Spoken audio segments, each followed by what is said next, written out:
tangis Pratiwi Novianti, anak asuh diambil paksa Dinsos, singgung kemanusiaan.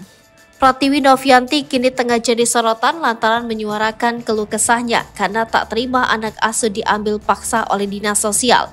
Bahkan setelah seluruh anak asuhnya diambil Dinsos, Pratiwi Novianti kini menyinggung soal sikap kemanusiaan yang selama ini ia perjuangkan sendiri, dilansir dari akun Instagram Pratiwi Novianti.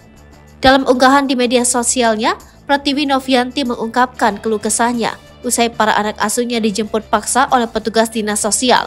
Hal tersebut sontak membuat Pratiwi Novianti menyinggung soal biaya yang ia tanggung dalam merawat semua anak asuhnya hingga ODGJ yang ia temui. Tak hanya itu saja, Pratiwi Novianti juga tak terima lantaran dirinya dilaporkan seolah memiliki kesalahan. Padahal selama ini dirinya melakukan hal baik dengan merawat banyak anak terlantar.